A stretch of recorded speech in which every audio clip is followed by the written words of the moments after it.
Baltimore police released body camera footage from a deadly officer-involved shooting this week. The release comes as the police commissioner addressed the public on what led to the shooting and how he says it could have been avoided. Fox 45's Keith Daniels joins us live with a closer look at the video and the message from the family of the man who was shot. Keith?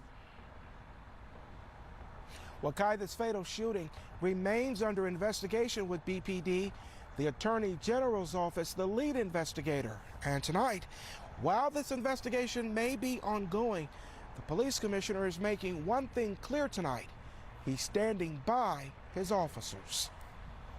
Baltimore City Police Commissioner Richard Worley at headquarters Friday with video that for some, frankly, might be difficult to watch. BPD releasing body-worn camera footage of the officers involved in the shooting death of 37-year-old Dwight Hawkins. Shots fired! Shots fired! We recognize this an unfortunate incident for everyone involved. Our thoughts remain with the Hawkins family. The shooting happened Tuesday evening on Pelham Avenue. Before the gunfire, in the video, you see Hawkins and officers with the group violence unit who were working in the area that day walk into a liquor store on Bel Air Road.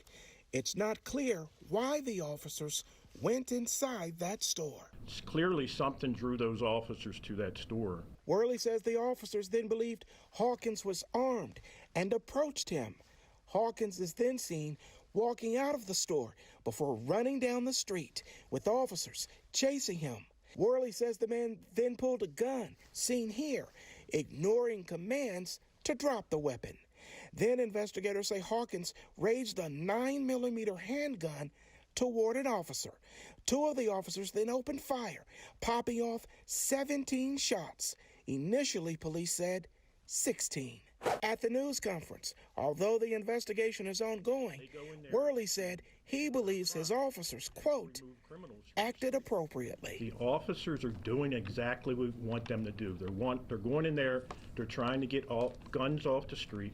Clearly, they were drawn to this individual who they were extremely correct. He had a handgun. Enough is enough!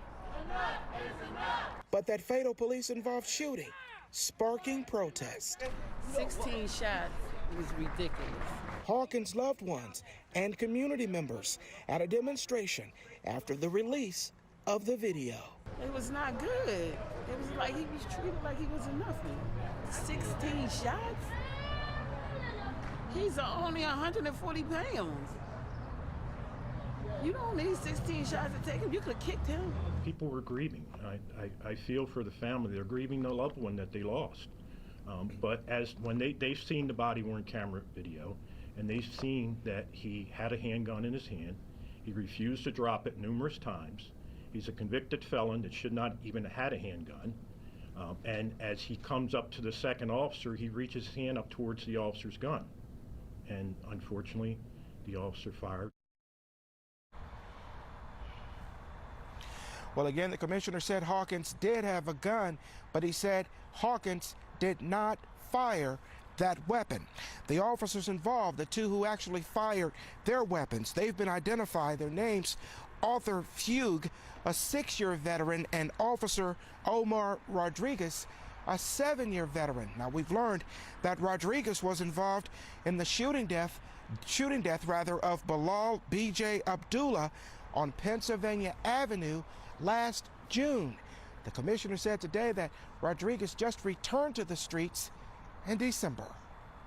We're live tonight. Keith Daniels, Fox 45 News.